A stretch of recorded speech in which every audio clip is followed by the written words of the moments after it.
Well, good morning, everyone. Hi, good morning. I'm Reverend Mary Marie Shelton. I'm the community spiritual leader here. Delighted to welcome you. And I think everybody came last week for the picnic, so it's just us chickens today. Those of you that are here with us online this morning, thank you. We're grateful that you join us in this way every week, too. So we're going to take a little bit of time right now to go ahead and say good morning to each other. You got lots of room, so I'm going to invite you to stand up, walk around, say hi to everybody, make sure you greet everybody, introduce yourselves to anybody you don't know. And for those of you that are online, give yourselves a hug, get another cup of coffee or tea, and just hang out with us for a minute. We'll be right back to sing the opening song.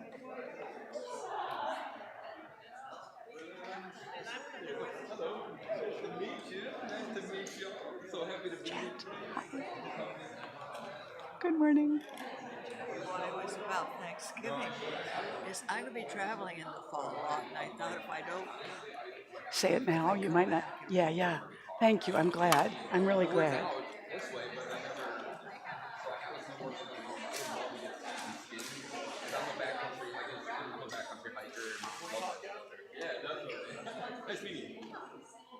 Uh-huh.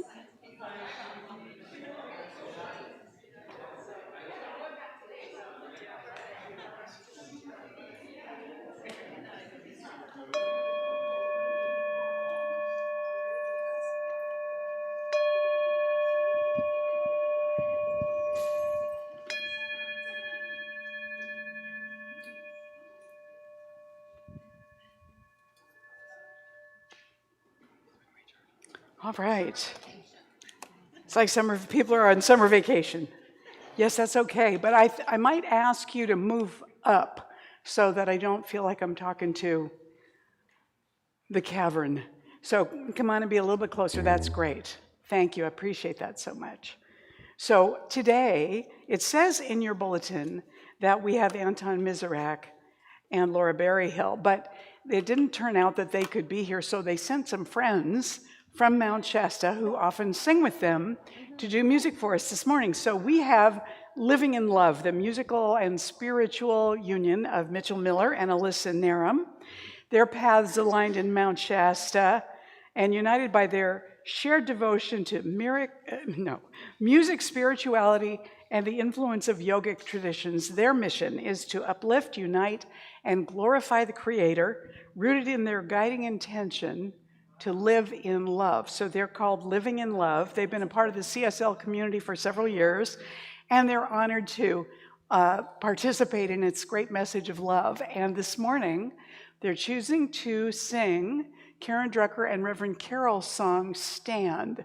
They are going to do the introduction to it, but then we're going to sing the verse, which we all know. So I'm going to invite you to stand and just hang out for a second, and then you'll jump right into the song with us.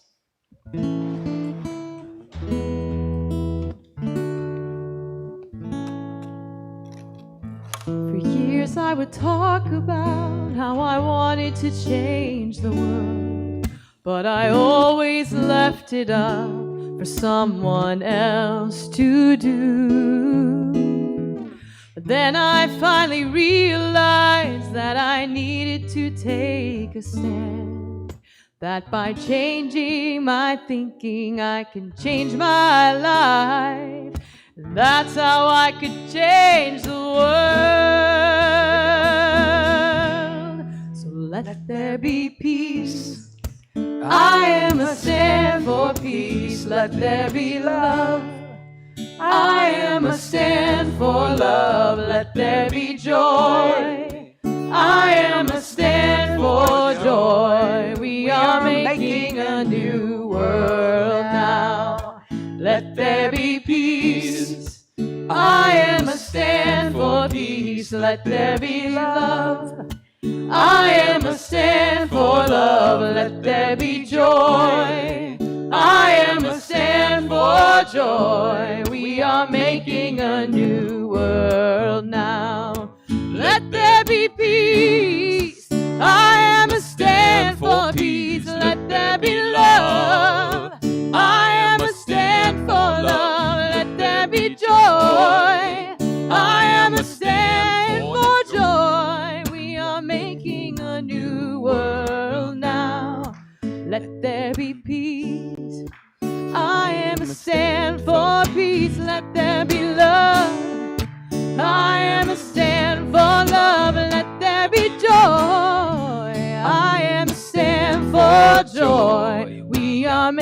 making a new world now. Let there be peace. I am a stand for peace. Let there be love. I am a stand for love. Let there be joy. I am a stand for joy. We are making a new world now. We are making a new world now. We are making a new world now.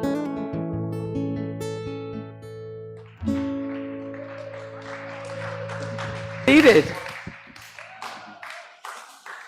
So I will ask you to go ahead and silence your cell phones. Oh, I see people are dribbling in. This is good. So go ahead and silence your cell phones so they won't interrupt this service. And we're going to go ahead and turn within, because we've established the community aspect of being together, which makes us more than just spectators. When we sing aloud, when we greet one another and exchange names, we presence ourselves together in the space, individually and collectively. So now we're going to do that internally. And I don't have a practitioner this morning, so I'm going to pray us in. So I'm going to invite you just to close your eyes. As we know together right now that the one full, rich, free, infinite, divine presence, the mystery, the one, is all there is, everywhere, in everyone, and right here in us. So we know that this service and everything that happens in it, the words, the music, the fellowship, the sound, the slides, all of it, and the snacks, come together in the most wonderful way to enrich and nourish us in body, mind, and spirit. And we are absolutely prepared to receive that with joy and take it forward into our lives and into the world. With gratitude, we release this prayer and simply let it unfold and take place for us right now. And together we say, and so it is. Yes, thank you. Living in love.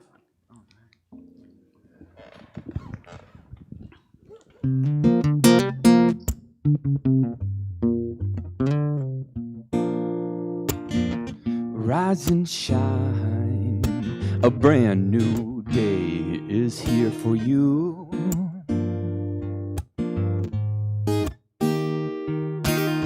And now's the time to seize those dreams that you want to come true.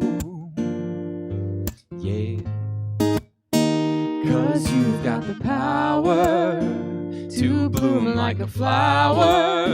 Yeah, you've got the power, and this is your hour to align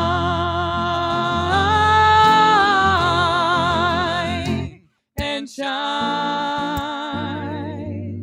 Align and shine, align and shine, align and shine.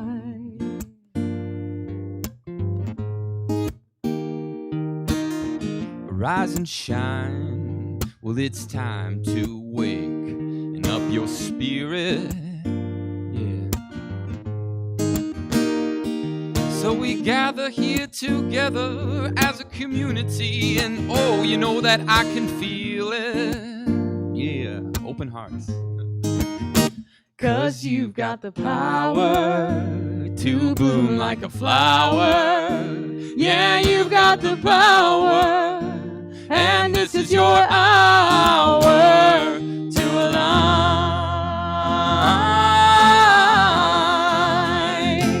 and shine. Align and shine, align and shine, align and shine.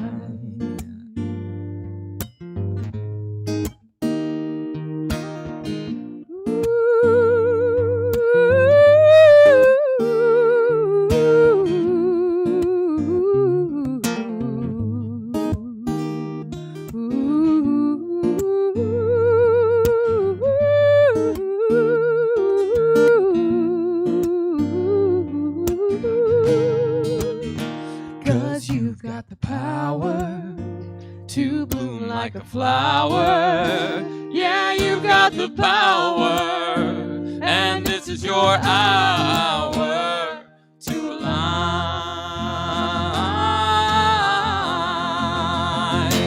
and shine. Align and shine, align and shine, align and shine. Align and shine, align and shine, align and shine.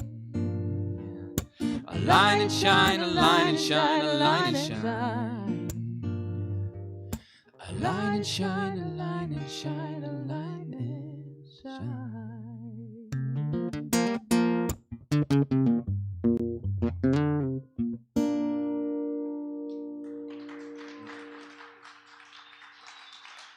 Thank you, friends.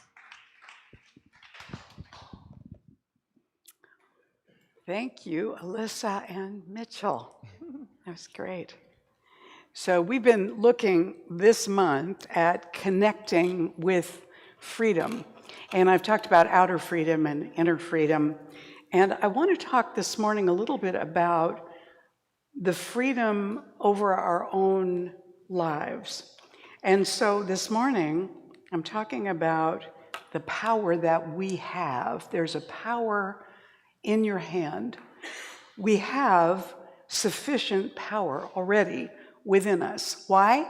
Because we believe that the presence of God really is omnipresent, which means everywhere, as everything, and it doesn't end at your skin, which means that we are created out of that energy, and it's not only around us, it's also within us and as us. So what that means is that the way that the infinite creates is also the way that we create, through focus, through intention, through persistence. And we bring everything in our lives into being.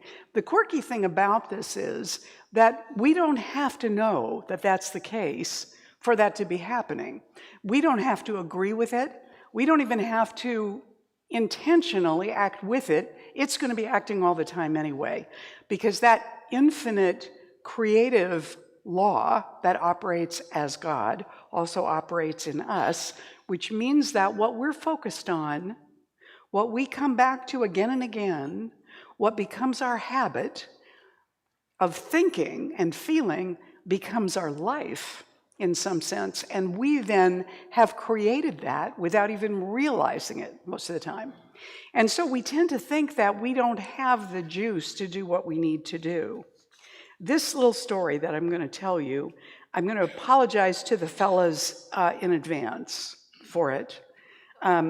So please take that into consideration, because the point of it is, the point that I'm making is a little different than what the story is saying. But one day, Joe, Bob, and Dave were hiking in a wilderness area when they came upon a large, wide-ranging, raging, violent river, and they needed to get to the other side, but they had no idea how to do that. So Joe first prayed to God and said, "Please, God, give me the strength to cross this river."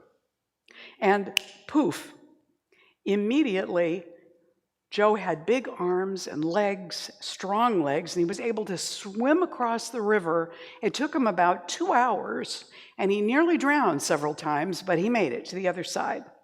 So, having seen all this, Dave then prayed, saying, "Please, God, give me the strength and the tools to cross this river." And poof, a rowboat with powerful oars appeared, and Dave was able to row across the river in about an hour. He almost capsized a couple times, but he made it all the way across. Now, Bob, having seen how this worked for Joe and Dave, he also prayed to God, saying, "Please, God, give me the strength and the tools and the intelligence to cross this river." And suddenly, Bob was transformed into a woman. He looked at the map, hiked upstream a couple hundred yards, and walked across the bridge. All right, now the reason I tell you this story is not to put men down, but to say this, that sometimes we have the ability, but we don't recognize it and we don't use it. We think about it, we intellectualize about it. In science of mind, we know how it's supposed to work, but if we don't practice it, just knowing about it isn't enough, yeah? So we've all had those things that are persistent challenges in our lives, and we have a tendency to go, oh, well, I guess this is just how it's going to be, instead of persisting unreasonably toward what we want to experience or what we want to change. And that unreasonable focus and persistence and faith and hope that we put into that, focusing and refocusing, getting stronger in our ability to do that, that practice can set us free. But it can also be discouraging in the process, because sometimes we try for a long time and we're not always successful. And sometimes it's hard to come back to it. So I want the point of what we listen to today to be to encourage ourselves and one another that we can try one more time. If we're wanting to experience something different, we can refocus again. We can persist in that, even when it's a challenge. Our founder, Ernest Holmes, said, "In our ignorance of truth, we have misused the highest power that we possess. And so great is this power, so complete is our freedom in it, so absolute the domain of law through it, that the misuse of this power has brought upon us the very conditions from which we suffer." We have an inner power that the universe uses. Now, this part of the creative law doesn't have discernment. It doesn't have choice. It can only do one thing. And what it can do is reproduce for us in various forms whatever it is we believe and focus on repeatedly. So it's the thoughts that we're thinking constantly, and also the inner emotions and attitudes that we hold that thought or that belief in. Now, in my family, people were good at a number of things, but among them was worrying and complaining. And you know, when you really have master teachers at that, you can get good at that kind of stuff. We could get good at sarcasm, at teasing, at, oh, woe is me, at complaining about things that seemed out of our control. Anybody recognize this? Do you ever have this experience with your family or your friends? And Reverend Dr. Kathy Ann Lewis once said up in Seattle, well, if we were to stop complaining, if we were to completely stop, what would we talk to each other about? It's a really good question. We have to develop new ways of talking to each other in order to continue to connect and go deeply into relationship with each other. It might mean that we acknowledge to each other what's challenging us and what's difficult about it, and we encourage one another and we support one another to find the good news, the little kernel of good news in that problem or that difficulty that we're dealing with. Pierre Vincent Eckhart said this, and I think this is a great thing. He said, when I was a Boy Scout, we played a game when new scouts joined the troop. We lined up chairs in a pattern, creating an obstacle course through which the new scouts, blindfolded, were supposed to maneuver. So the scoutmaster gave them a few moments to study the pattern before the adventure began, but as soon as the victims were blindfolded, the rest of us quietly removed the chairs. He goes on to say, I think life is like this game. Perhaps we spend our lives avoiding obstacles we have created for ourselves, and in reality exists only in our minds. We're afraid to apply for that job, take violin lessons, learn a foreign language, call an old friend, write our congressman, whatever it is we would really like to do but don't because of our personal obstacles. Don't avoid any chairs until you smack right into them. And then if you do, at least you'll have a place to sit. So I love this because he's saying to us, don't let your fear have that kind of power. You can notice that you feel afraid about something, and you can go ahead and do it. The fear does not have to be that which has the power to stop you. And this, I think, is important because we give our fear an outsized level of influence. Oh, I feel afraid, therefore, I'm going to take this warning seriously, I'm not going to do it. Well, How many times have you done that when it actually was that your life was in danger? Probably for most of us, never or almost never. And yet we let those fears stop us a lot of times. And we might be very brave in a particular area, very courageous, very willing to jump in, and something else is what stops us and gets in our way. So our inner power is available, freely given to everybody. If that presence of God is omnipresent, then there isn't anything that doesn't have that freedom in some way. It's been given to every one of us, and it's been given without exception. So you don't have to deserve it. You don't have to be a good person. You don't have to use it intentionally for good. The law doesn't have that discernment. All it operates on, all it knows, that creative aspect of God, is to support you in experiencing what you're focusing on and give you more of that. So we have the power all along to change focus, but we don't often do it about the stuff that scares us. We stay zeroed in on that. I can remember when the television show That Girl came out 100,000 years ago. Marlo Thomas said that one of the things that was difficult for her was when she watched that pilot episode, she could see that there were 3 lines in there that were meant to be funny that nobody laughed at. And she felt like she blew those 3 lines, and those 3 lousy lines were all she could think about. We have a tendency as human beings, and I think Ernest Holmes refers to it as a morbid fascination, to repeat and continue to come back onto whatever it was that felt bad or went badly. We make it an outsized influence in our lives. But that creative law is working all the time, and it does not diminish with age or experience, or it's just always working at the same level all the time. So as we experience this, we might decide to choose, when we're in the midst of that kind of fear experience that's running circles, is, okay, I'm going to intervene in this. First, I'm going to physiologically challenge it by taking a double inhale. So you inhale, and then you inhale a little more.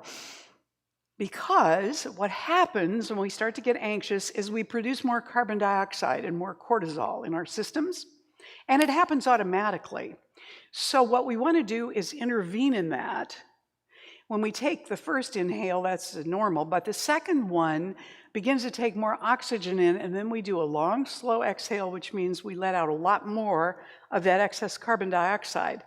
Then we choose to refocus in a positive way. Okay, I'm afraid of this, but it doesn't have power over me. So you acknowledge the feeling, but you make a new thought choice about it. So first, you give the body support to shift gears when it gets wound like that. The worst thing you could do, this is my opinion, not law. The worst thing you could do, or the worst thing someone else could do to you, is to say to you, calm down. Who do you know who has ever calmed down from being told to calm down? No one, no one. In fact, many of us become more upset when somebody tells us to calm down. I'll acknowledge that's me. I don't like having it pointed out to me that I'm upset. It only makes me more upset, okay? So telling yourself to calm down is generally not useful either, even if you have built that into your system because your mom or dad always said to you, calm down. Instead, say, okay, I'm afraid, but this doesn't have power over me. I'm going to go ahead anyway. After you've given the body a chance to regroup, you say something new to yourself, and then you go in that direction. And you might have to repeat it quite a bit, but that repetition becomes magic. So we want to recognize that we still have the same amount of that power that we've ever had. We were created with it. Everybody has it. No exceptions. It doesn't go away. It doesn't diminish. If you have misused it all of your life, the universe doesn't intervene and say, no, you don't get to be creative anymore because you've been so lousy at it. You have created such misery in your life that you don't get the power to do this anymore. No, the law doesn't know. It doesn't know you don't deserve it. It just keeps on reproducing what you're focused on. So it's time, no matter how old or young we are, it's time for us to realize that we do have that ability, and it's good for us to take responsibility for it and do something with it.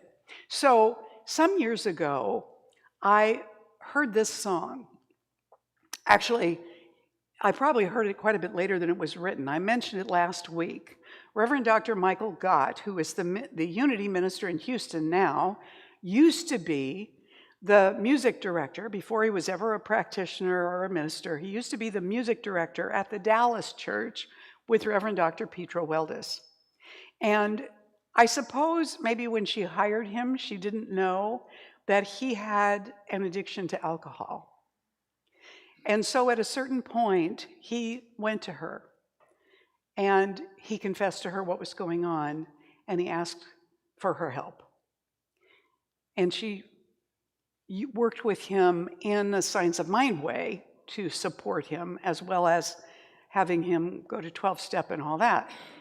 And some years later, he wrote this song for her, and I referred to it last week, but I could not let it go. It's like somehow or other I wanted you to hear the whole song. He's got the most beautiful voice, but also I wanted you to get the lyrics. So you're going to hear the song now, but you're going to see the lyrics on the screen. If you totally understand him, you might do better to listen to it internally and not be distracted by seeing the words, because the story and the voice and the way he tells it is quite special. So here we go. This is called Do You See?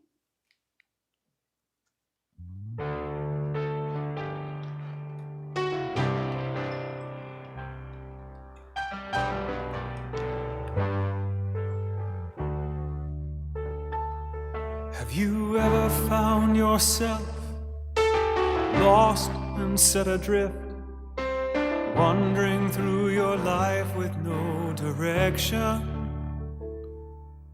Well, I have.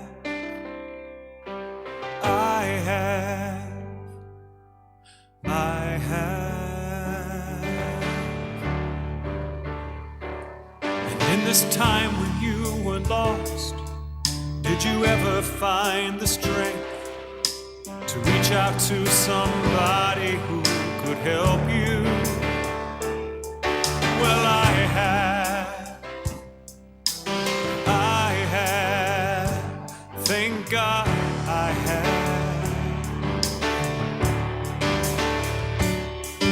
I found a teacher and a friend who helped me on my way.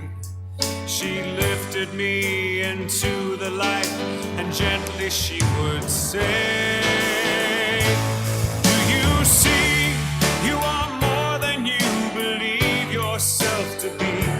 Do you know there's a power in your hand?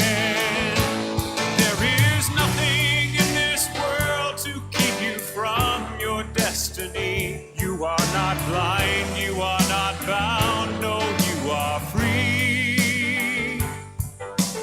Do you see?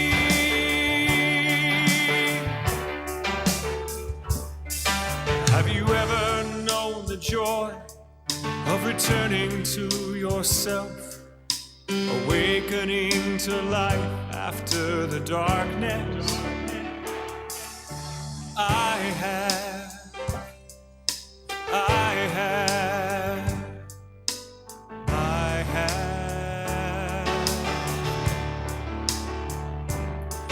And when you were restored, have you ever turned around and helped someone who needed strength and guidance? Well, I have.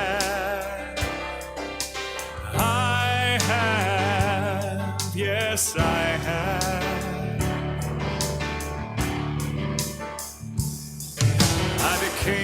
teacher and the friend to someone who could not see.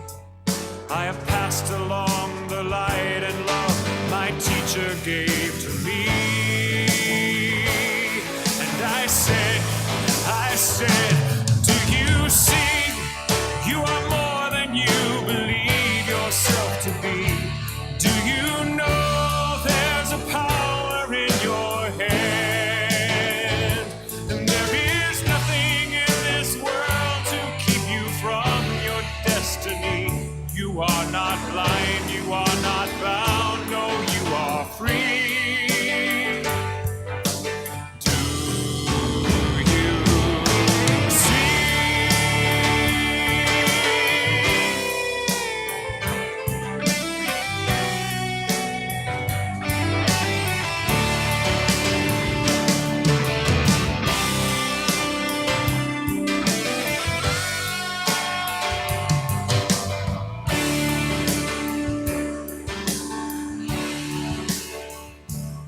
Have you ever had the chance to say some word of thanks to this one who has given so much to you? Well, I have, right now, I have. Thank you. You have given me your love. You have shared with me your light. You have given me your clarity of sight. You are my partner, teacher, guide, and friend. A beautiful friend. This is who you are. This is what you mean to me.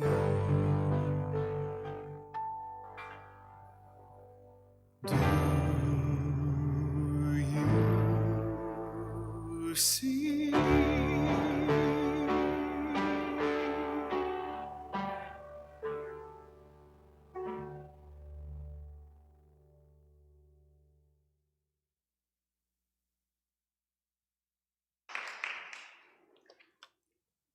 Something happens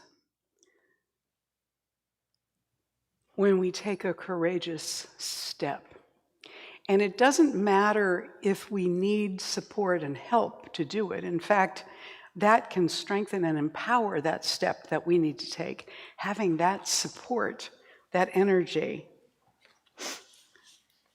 First, though, what is possible?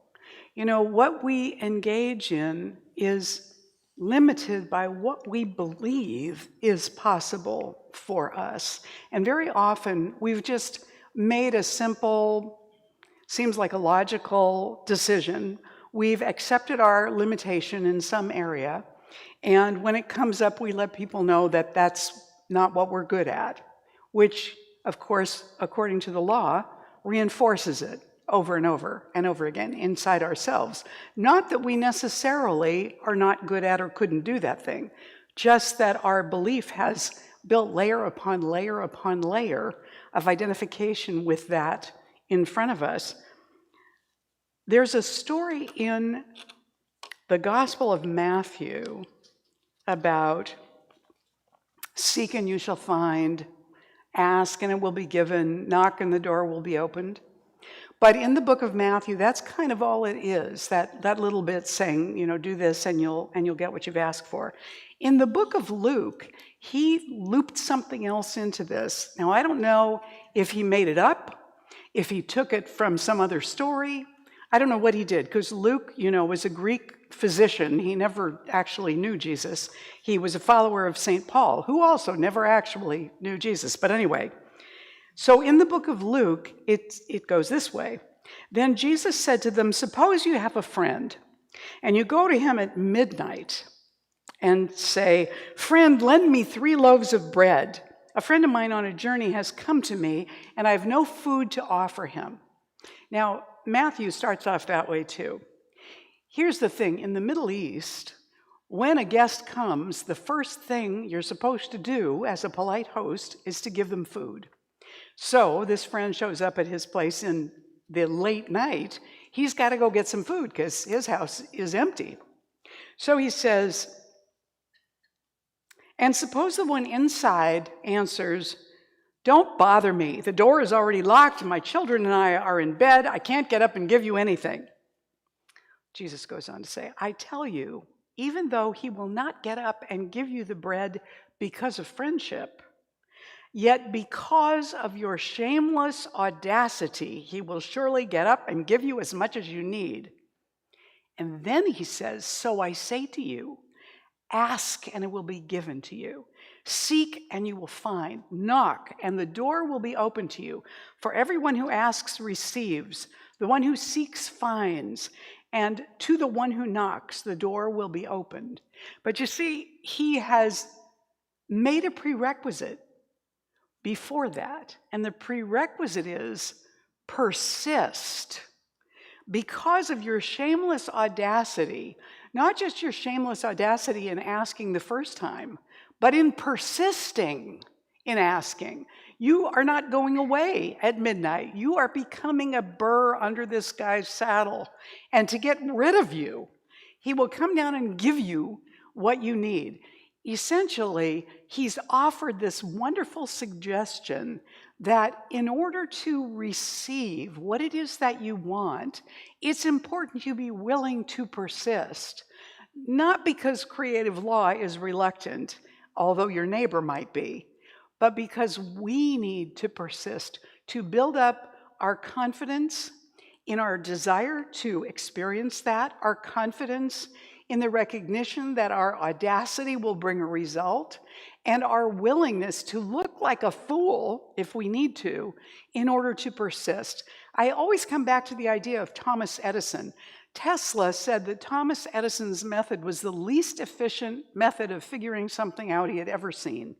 He said if he needed to find a needle in a haystack, he wouldn't necessarily go through and look for something shiny or spread things all out. He would go through it straw by straw until he found it. It would take forever, and that's what happened with a light bulb. It was something like 10,000 attempts before he actually got a light bulb that really worked.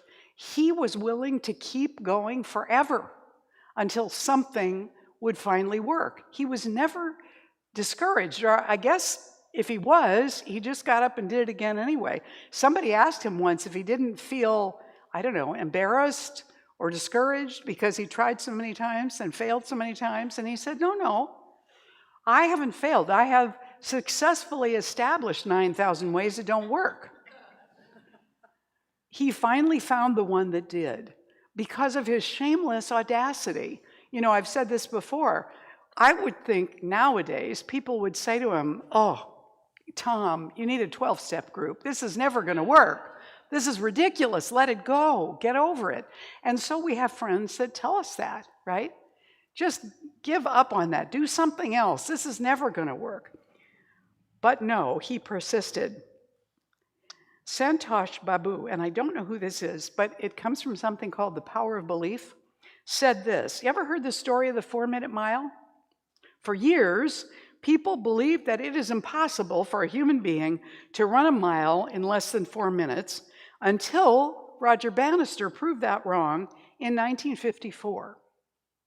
He broke the 4-minute mile. Within 1 year, 37 runners broke that belief barrier. And the year after that, 300 other runners did the same thing.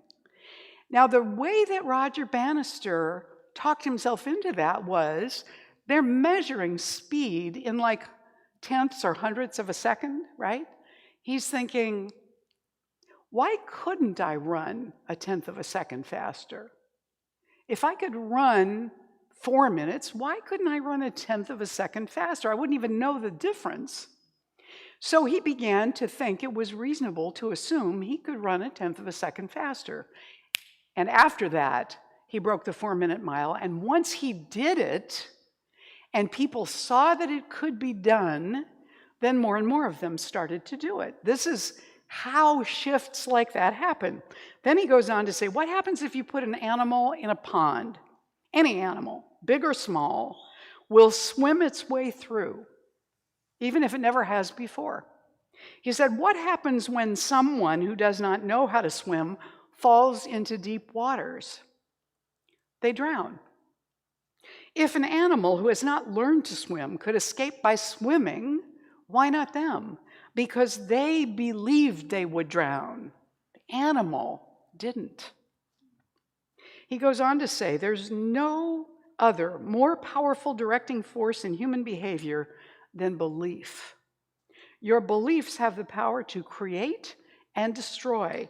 A belief delivers a direct command to your nervous system. Now that's powerful. And what changes a belief? Willingness to consider, a curiosity to experiment with it, and the ability to persist. So first we need to believe, maybe.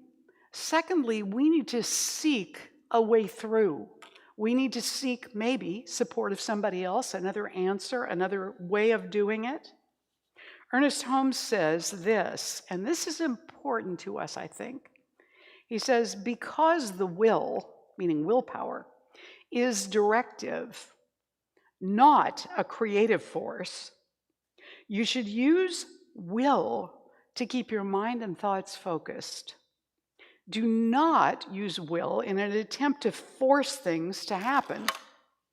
The law, having been given a direction, is what causes things to happen, not your willpower. And he goes on to say, will is an instrument of the intellect, not of the imagination.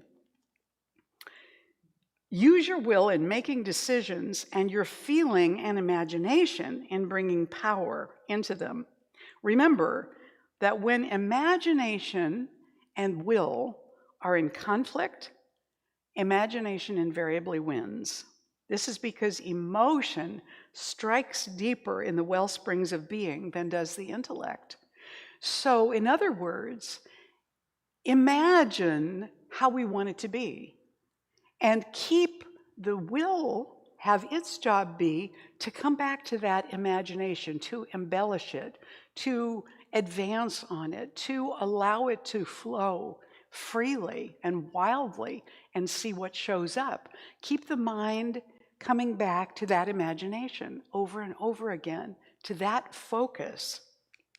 We seek and then we act on the information that we're getting, the guidance that we're receiving, the impulses that come back to us.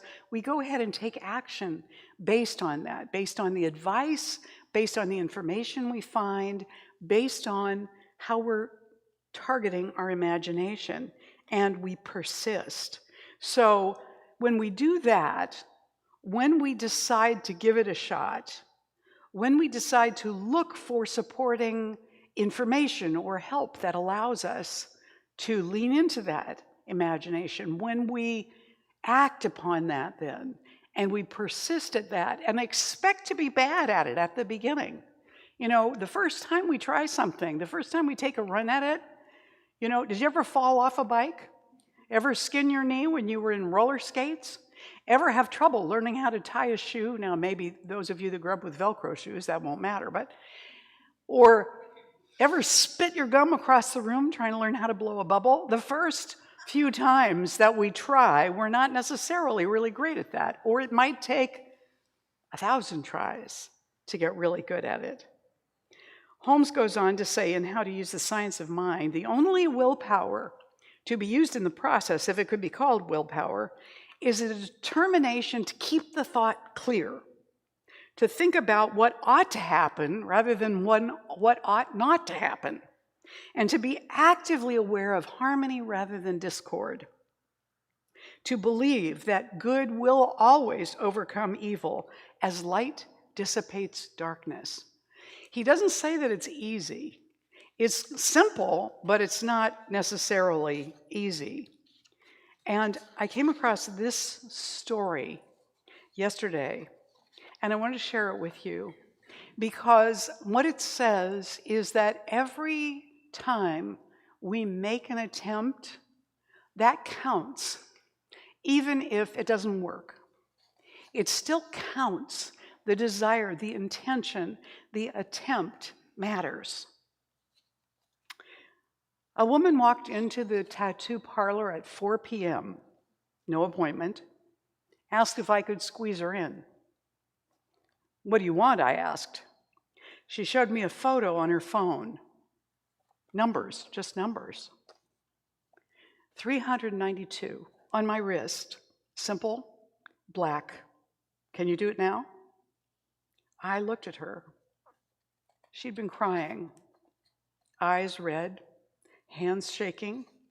"Yeah, I can do it, but can I ask what 392 means?"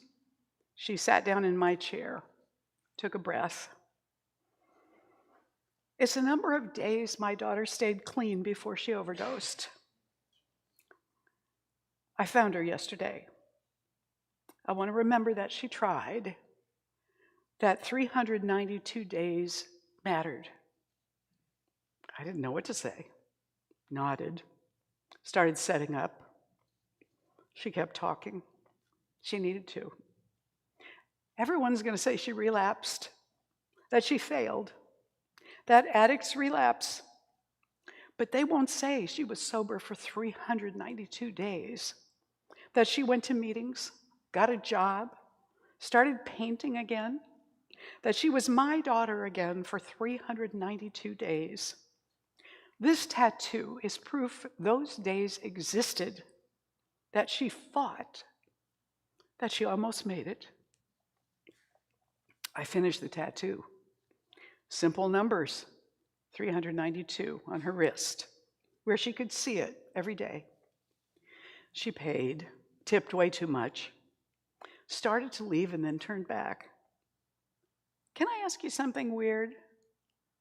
"Anything," I said. "Can you keep that stencil, the 392?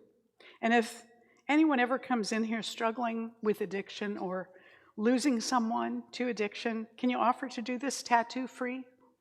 Any number, however many days their person stayed clean, 10 days, 100 days, 1 day, just so they know these days counted." She left before I could answer. I kept the 392 stencil, put it in a frame behind my counter, wrote under it, "Days of sobriety tattoos, always free. Any number, because every day counts." I didn't think anyone would take me up on it. 3 days later, a man came in, saw the sign, started crying. "Can you do 1,279? "Absolutely. Who's it for?" "My brother. He was sober 1,279 days. Died in a car accident last week. Sober driver. Hit by a drunk driver. The irony is killing me. He fought so hard, and some stranger took him out." I did the tattoo for free. He hugged me for 5 minutes. Word spread. I've done 23 sobriety number tattoos in 3 weeks, free. Every single one, 47 days, 6 days, 1,823 days, 2 days. One woman got 14 hours tattooed. My son stayed clean for 14 hours before he relapsed and died. Everyone says 14 hours doesn't count, but it does. He tried. For 14 hours, he tried. I tattooed the 14 on her shoulder. She sobbed the entire time. When I finished, she looked at it and whispered, "Now everyone will know he tried." One man came in and asked for 0 days. I was confused. 0? He nodded. My daughter never got clean. She tried to quit so many times. We went to rehab 4 times, but never made it past a few hours before she started using again. She died at 23. Everyone says she didn't try, but she did. She tried so hard. 0 days sober, but 1,000,000 attempts. Can you tattoo a 0 with a little infinity symbol? Because her attempts were infinite, even though her days weren't. I cried while doing that tattoo. 0 with an infinity symbol for a girl who never stopped trying, even though she never succeeded. A teenager came in, 17 years old, with his dad. Can you do 91 days for me? I'm 91 days sober. I want to remember. I looked at his dad. Dad nodded. He asked for this. I'm proud of him. I did the tattoo, 91, on his forearm. When I finished, the kids stared at it. Now when I want to use, I'll see this and remember, I made it to 91. I can make it to 92. His dad paid, tipped $200. You're saving lives with ink, he said. Keep doing this. The kid comes back every 30 days now. I add a small tally mark next to his 91. He's up to 151 more days now. 5 tally marks. He's going to make it. The original woman came back yesterday, the 392 tattoo. I want to show you something, she said, and she pulled up her sleeve. Another number. 1, just the number 1. What's that for, I asked. She smiled through her tears. 1 year since my daughter died. 1 year I've survived without her. Someone told me I should get a tattoo for my own sobriety from grief, from giving up. I've been sober from ending my own life for 1 whole year because of this. And she pointed to the 392. Every time I wanted to give up, I looked at this. If she could fight for 392 days, I could fight for 1 more. So I'm marking my days now too. 1 year, 365 days of choosing to stay. I have a wall now. Photos of every sobriety number tattoo I've done so far. 47 tattoos. Numbers ranging from 14 hours to 6,247 days. Every single one free. Every single one a story of someone who tried, who fought, who stayed clean for as long as they could. Some made it, some didn't. But every number matters. Because addiction isn't about the day someone relapses. It's about the days they didn't. And those days deserve to be remembered, marked, honored. I started this because a grieving mother asked me to remember 392 days. Now I'm remembering hundreds of days, thousands of days, marking them in ink on the skin of people who refuse to forget. Every number tells me the same thing. Trying counts. Fighting counts. Even if you lose, fighting counts. These aren't just tattoos. They're monuments. Proof that someone tried. And in the world that only remembers the last day, I'm making sure we remember all the days before it. We may feel as if what we have done doesn't matter because it hasn't succeeded yet. We may feel that whatever our deep desire is, that we're just never going to get that and we might as well give up and go on. But every day that we tried to focus back on our imagination of the good, every moment that we tried to shift our thinking, that we tried to grow beyond an old limiting belief, it matters. Those days accumulate. So don't give up, no matter what. Give yourselves another minute, another day, another week. Don't give up, because there's a power in your hand, and you can use it. Namaste.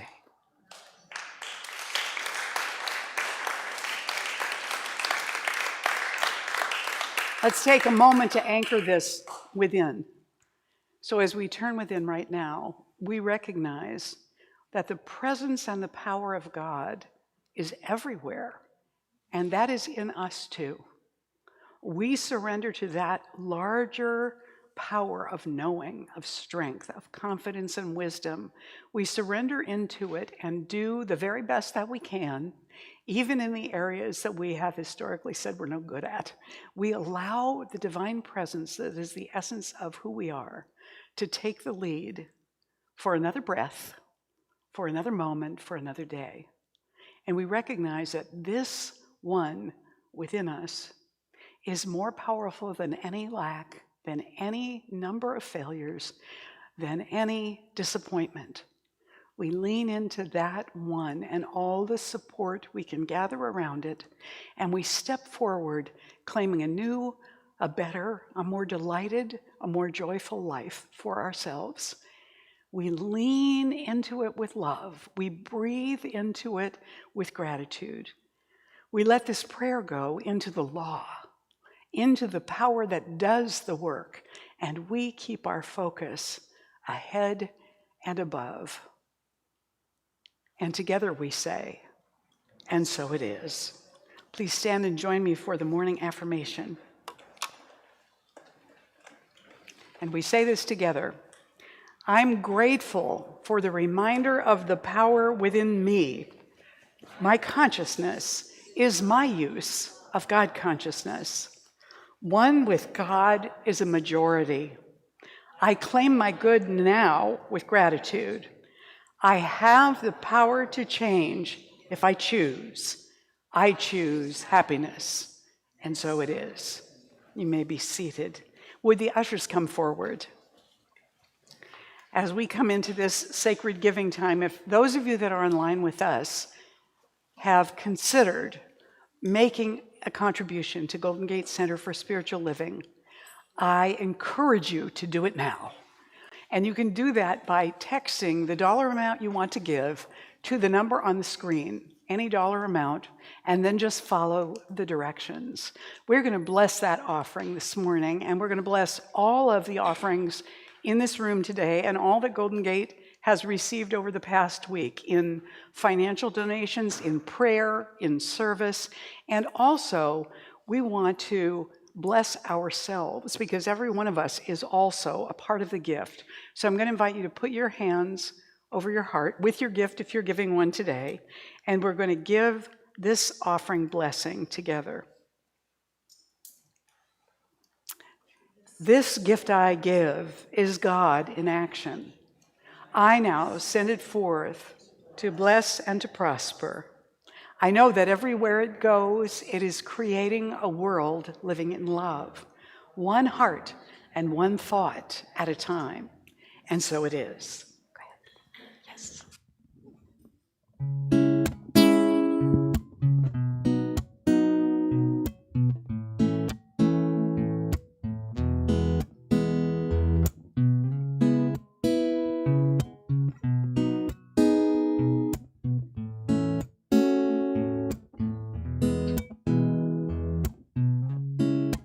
Everybody here has a part within creation, and everybody here has a heart with motivation.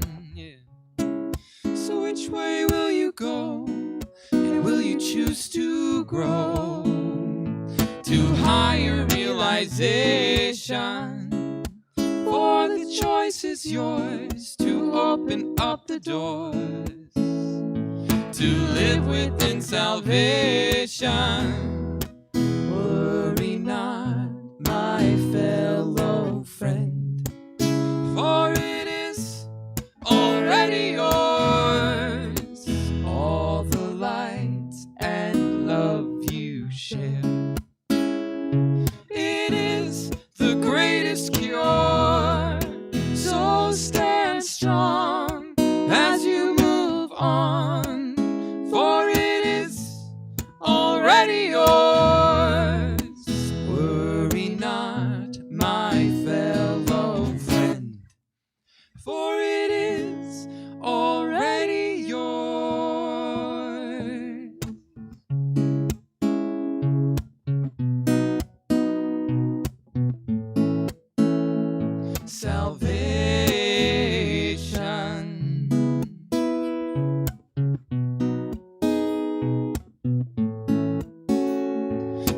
salvation.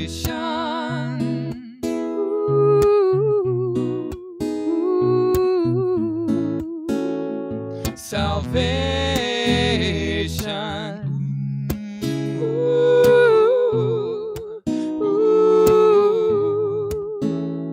Salvation. Everybody here has a gift to discover, and everybody here can uplift one another. So which way will you go? And will you choose to grow to higher realization? For the choice is yours to open up the doors to live within salvation. Worry not, my fellow friend, for it is already yours. All the light and love you share, it is the greatest cure. So stand strong as you move on, for it is already yours. Worry not, my fellow friend, for it is already yours.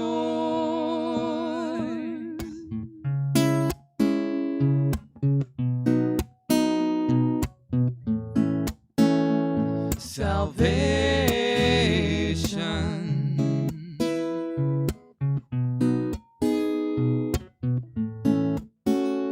Salvation.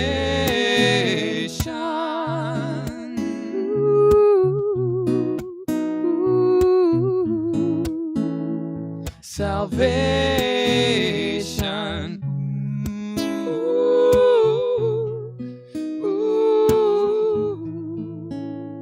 Salvation.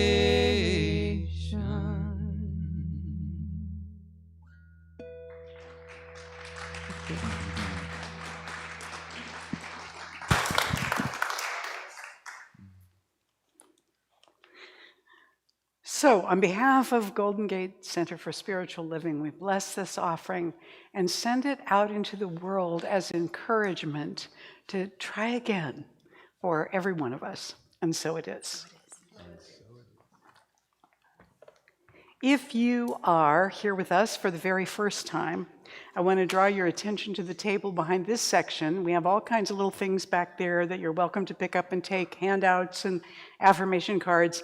Please get a welcome packet and take out the blue card inside, fill it out and give it to Galen, who's waving these things around back there. And she's going to give you a little book as our thank you gift to you for being here with us today.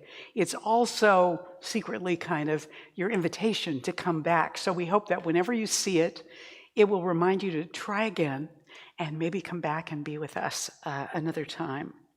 Also, I want to thank everybody who helped us get today put together for you so that you could be here. And I especially want to thank Frank and Jim and Amanda for pulling stuff out of the hat to create an altar, because we didn't have an altar person today and they just wouldn't have it. So we've got an altar. Thank you, you guys. We want to thank Living in Love for being here with us today. And let's thank everyone that's involved. Couple of quick announcements for you. The service for the food bank is coming up on Tuesday, August 11th from noon to 2 p.m. If you would like to be part of this month's food bank team, which meets at the San Rafael Food Bank warehouse, contact Ellen Nicosia. She's not here, I don't think, this morning, but Ellen's email and phone number are up there. You can give her a text message, give her an email, give her your contact information, let her know you'd like to be part of the August team that will be gathering, and she needs that information by the 4th of August. Also, our coffee and faith sharing group with practitioner Leslie Giannetti is coming up on Wednesday, August 12th at Cafe Aroma in San Rafael at 10 a.m. Only cost is to buy your coffee. And you can sit and talk with other people from the congregation about all manner of things, science of mind and consciousness. And finally, remember that we have a prayer table over here. You can always put a request in the prayer box if you would like prayer, but also practitioners on duty, and Joyce is on duty today. You can tell because she's got her stole on. Joyce at the practitioner table is available to pray with you immediately after the service if you would like prayer. So go over to the table, stand there. If she's not there when you get there, she'll be right back. She's praying with somebody else, but she'll be right back to come get you, take you backstage to a more private space for your prayer. Would the practitioners please surround the room now? These are some of our licensed practitioners. They have gone through quite an extensive training to be able to do spiritual prayer and counseling for you. Light on the counseling, heavy on the prayer. So we are surrounded in this prayer consciousness, and everybody's going to pray at the same time. This is a chamber of prayer, so practitioners speak up because, we want to make a little bit of a cacophony here. Don't try to tune in on any specific prayer. Just let this claim of greater good flow over you and support you right now.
And so it is.